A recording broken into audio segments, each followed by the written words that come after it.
This is a reading from The Mystical City of God, the Incarnation by Venerable Mary of Agreda. Chapter 16. The Journey of the Most Holy Mary on her visit to Saint Elizabeth and her entrance into the house of Zacharias. 200. And Mary, rising up in those days, says the sacred text, went into the hill country with haste, into a city of Judea. Luke chapter 1, verse 39. This rising up of our heavenly Queen signified not only her exterior preparations and setting out from Nazareth on her journey, but it referred to the movement of her spirit and to the divine impulse and command which directed her to arise interiorly from the humble retirement which she had chosen in her humility.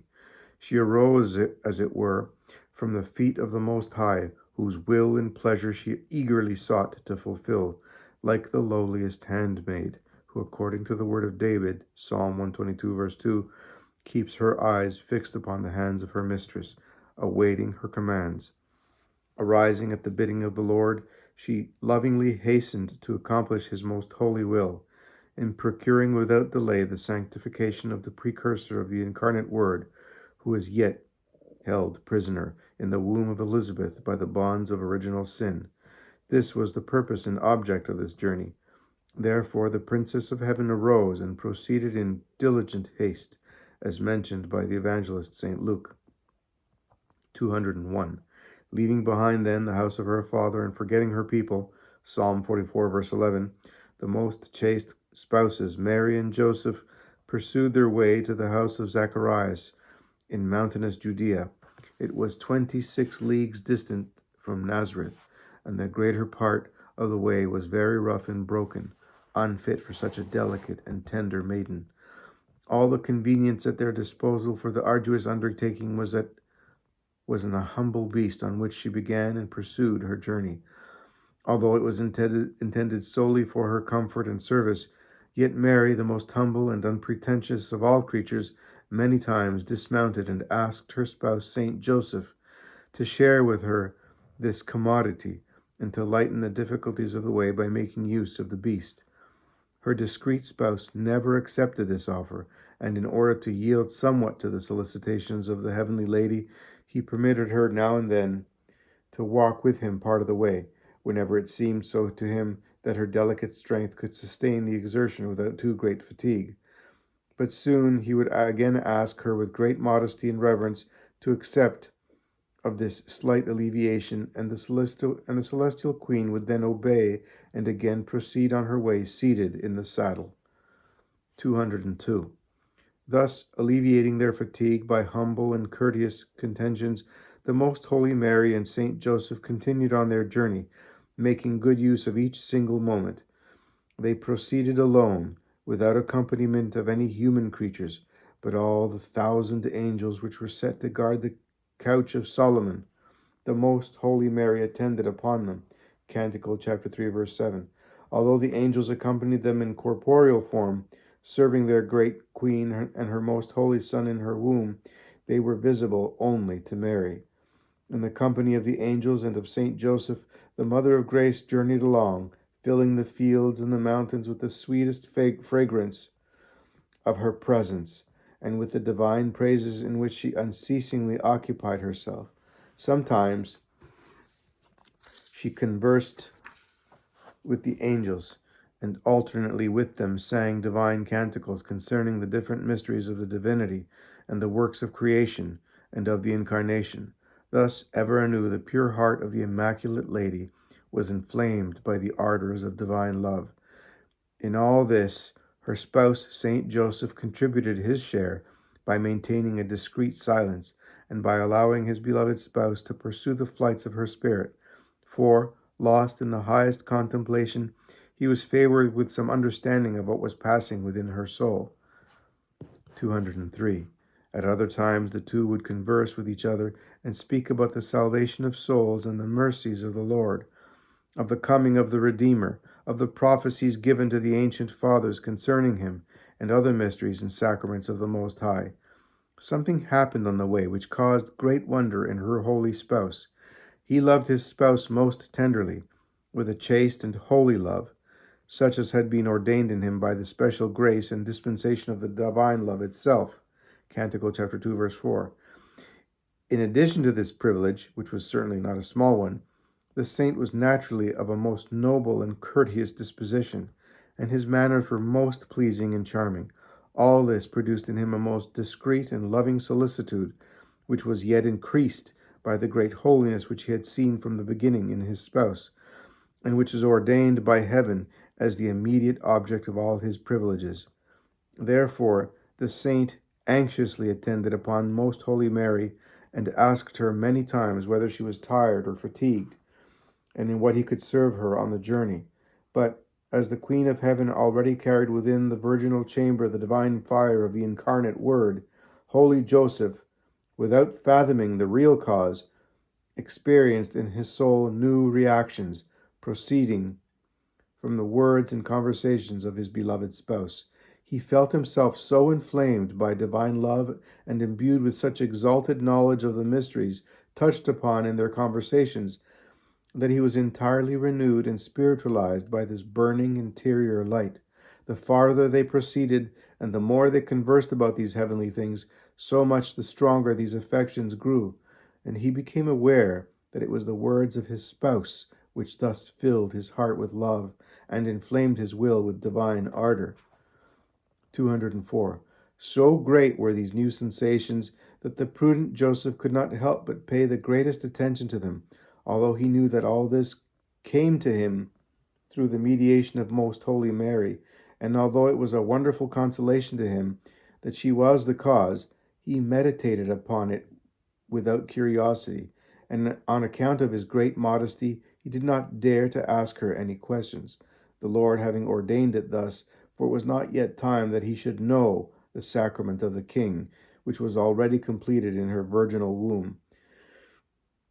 The heavenly princess beheld the interior of her spouse, knowing all that passed within his soul, and in her prudence she reflected how it would naturally be unavoidable that he should come to know of her pregnancy, for there would be no possibility of concealing it from her most beloved and chaste spouse.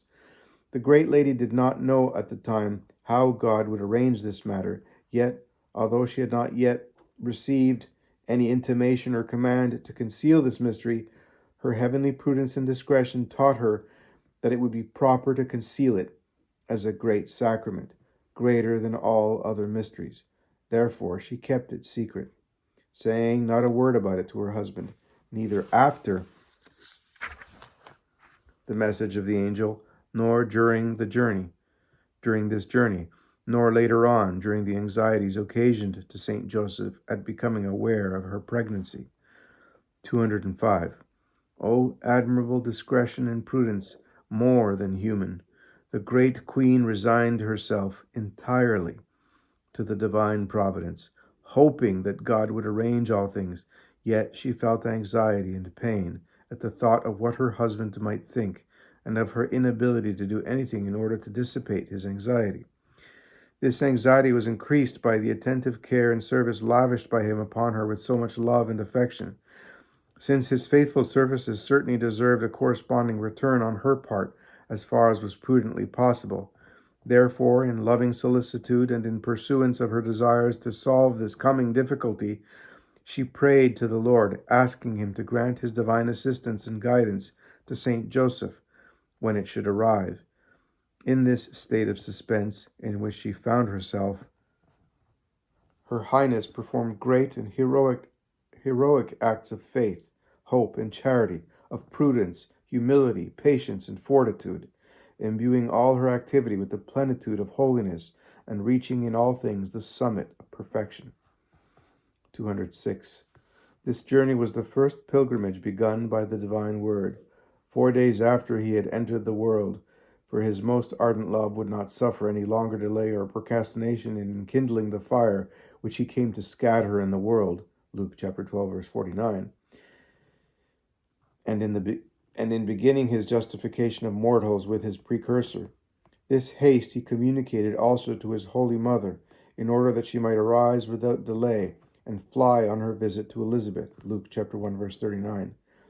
The most heavenly lady on this occasion served as the coach of the true Solomon, but much more richly adorned and more elegant, as Solomon himself infers in the Canticles.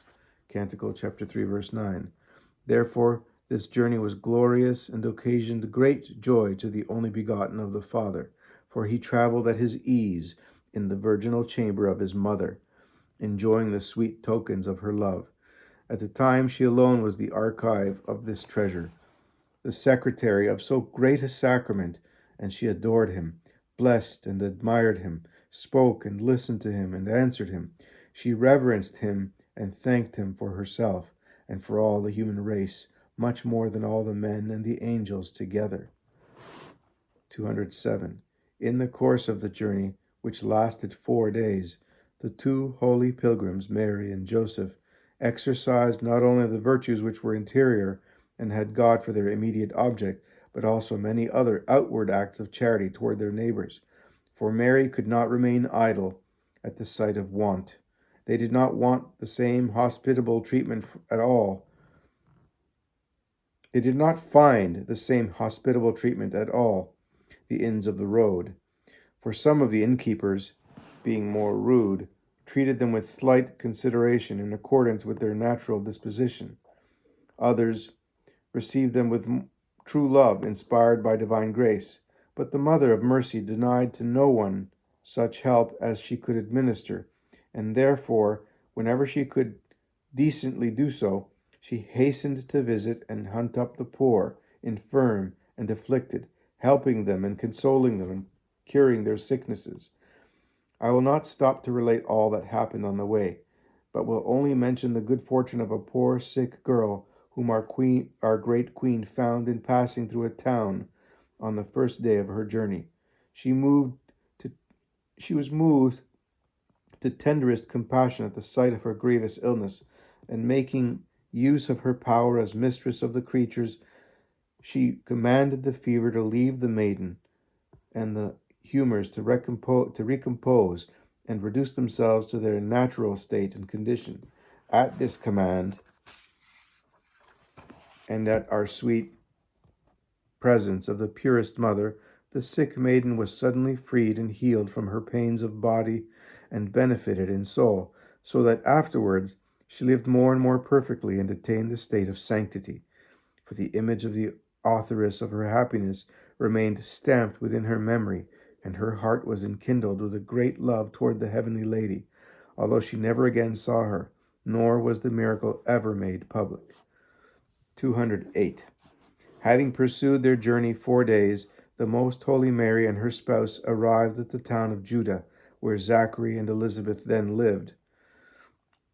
This was the special and proper name of the place where the parents of St. John lived for a while, and therefore the evangelist St. Luke specifies it, calling it Judah, although the commentators have commonly believed that this was not the name of the town in which Elizabeth and Zacharias lived, but simply the name of the province, which was called Judah or Judea, just as, for the same reason, the mountainous south of Jerusalem were called the mountains of Judea, but it was expressly revealed to me that the town was called Judah, and that the evangelist calls it by its proper name, although the learned expositors have understood by this name of Judah the province in which that town was situated.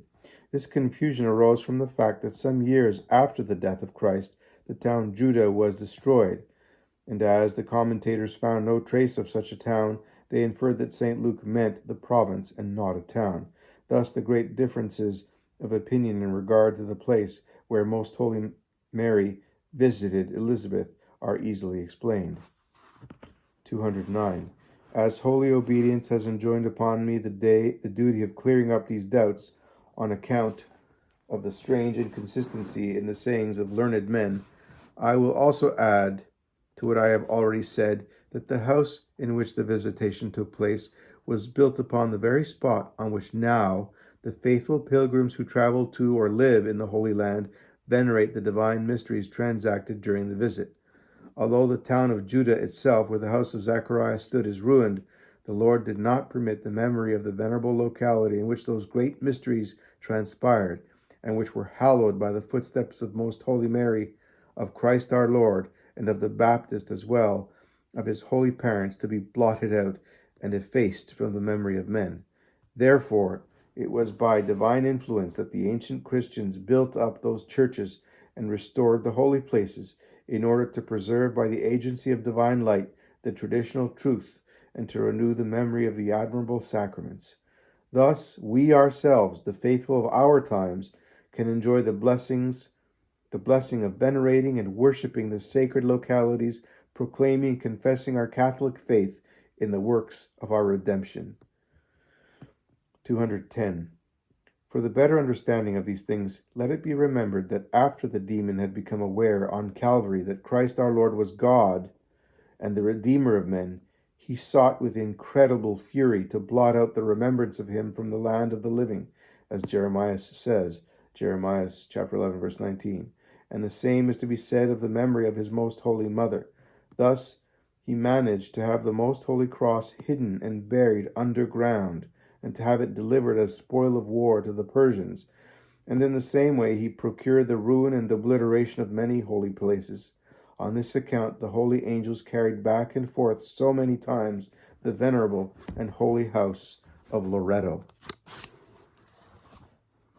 For the same dragon who pursued the heavenly lady, Apocalypse chapter 12, verse 13, had already excited the minds of the inhabitants of that land to tear down and raze to the ground that most sacred oratory, which had been the workshop of the Most High in the mystery of the Incarnation.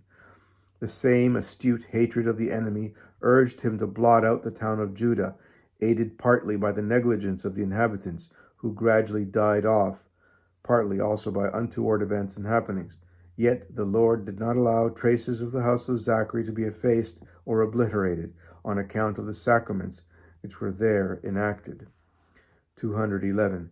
This town was distant from Nazareth, as I have said, 26 leagues, about 2 leagues from Jerusalem, and it was situated in that part of the Judean mountains where the stream Sorek takes its rise. After the birth of St. John and the return of the Most Holy Mary and her spouse Joseph to Nazareth, St. Elizabeth received a divine revelation that a great calamity and slaughter impended over the infants of Bethlehem and its vicinity. And although this revelation was indeterminate and unclear, it nevertheless induced the mother of St. John to betake herself with Zacharias, her husband, to Hebron, which was 8 leagues more or less from Jerusalem, for they were rich and noble, and they had dwellings not only in Judah and Hebron, but they had houses and possessions also in other places. When the Most Holy Mary and Joseph were on their way, flying from Herod to Egypt, Matthew chapter 2, verse 14, after the birth of the Word, and some months after the birth of St. John, St. Elizabeth and Zacharias were in Hebron. Zacharias died 4 months after our Lord was born, which was 10 months after the birth of his son John. It seems to me I have now sufficiently solved this doubt, and it ought to be evident that the house of the visitation was neither in Jerusalem, nor in Bethlehem, nor in Hebron, but in the town called Judah. I saw this is the true explanation which was made known to me by divine light, together with the other mysteries of this heavenly history. Afterwards, when I was constrained by obedience to ask about this matter, a holy angel again made the same declaration to me. 212. It was this city of Judah and at the house of Zacharias that Most Holy Mary and Joseph arrived in order to announce their visit. St. Joseph hastened ahead of Mary and calling out saluted the inmates of the house, saying, "The Lord be with you, and fill your souls with divine grace." Elizabeth was already forewarned, for the Lord himself had informed her in a vision that Mary of Nazareth had departed to visit her. She had also in this vision been made aware that the heavenly lady was most pleasing in the eyes of the Most High, while the mystery of her being the Mother of God was not revealed to her until the moment when they both saluted each other in private. But St. Elizabeth immediately issued forth with a few of her family in order to welcome Most Holy Mary, who was the more humble and younger in years, hastened to salute her cousin, saying, "The Lord be with you, my dearest cousin." And Elizabeth answered, "The same Lord reward you for having come in order to afford me this pleasure," With these words they entered the house of Zacharias, and what happened I will relate in the following chapter. Instruction which our queen and lady gave me. 213. My daughter, whenever the creature holds in proper esteem the good works and the services which the Lord commands for his glory, it will feel within itself great facility of operation, great sweetness in undertaking them, and a readiness and alacrity in continuing and pursuing them. These different feelings, then, give testimony of their being truly useful and commanded by God. But the soul cannot experience these affections if it is not altogether devoted to the Lord, keeping its gaze fixed upon his divine pleasure, hearing of it with joy, executing it with alacrity, and forgetting its own inclination and conveniences. The soul must be like the faithful servant who seeks to do only the will of his master, and not his own. This is the manner of obeying, which is fruitful, and which is due from all the creatures to their God, and much more from all the religious, who explicitly promise this kind of obedience, in order that thou, my dearest, mayest attain to it perfectly. Remember with what esteem David in many places speaks of the precepts, Psalm 118, of the sayings of the justification of the Lord, and remember the effects which they caused in that prophet, and even now in the souls. He says that they make the infants wise, Psalm 18, verse 8. Rejoice the heart of men, Psalm 18, verse 9, that they enlighten the eyes of the soul, so that they become a most brilliant light for its footsteps, Psalm 118, verse 105. That they are more sweet than honey, Psalm 18, verse 11. More desirable and more estimable than the most precious stones. This promptitude and subjection of the divine will to the divine will and to his laws made David so conformable to the heart of God. These are the kinds of souls his majesty seeks for his servants and friends. 1 Kings chapter 13, verse 14. Acts chapter 13, verse 22. 214. Attend, therefore, my daughter, with all solicitude to the works of virtue and to perfection, which thou knowest to be desirable in the eyes of the Lord. Despise none of them, nor withdraw from any of them, and cease not to exercise them, no matter how violently thy inclinations and thy weakness should oppose their exercise. Trust in the Lord, and proceed to put them into execution, and soon his power will overcome all difficulties. Soon thou wilt also know by happy experience how light is the burden and how sweet is the yoke of the Lord. Matthew chapter 11, verse 13. He did not deceive us when he spoke those words, as might be argued by the tepid and the negligent, who in their torpidity and distrust tacitly repudiate the truth of this statement. I wish also that thou, in order to imitate me in this perfection, take notice of the favor which the divine condescension vouchsafed me in furnishing me with a most sweet love and affection for the creatures, as participators in the divine goodness and existence. In this love I sought to console, alleviate, and enliven all the souls, and by a natural compassion I procured all spiritual and corporeal goods for them. To none of them, no matter how great sinners they might have been, did I wish any evil. On the contrary, I was urged by the great compassion of my tender heart to procure for them eternal salvation. From this also arose my anxiety concerning the grief which was to grow out of my pregnancy, to my spouse Saint Joseph, for to him I owed more than to all other creatures. Tender compassion filled my heart, especially for the suffering and the infirm, and I tried to obtain some relief for all.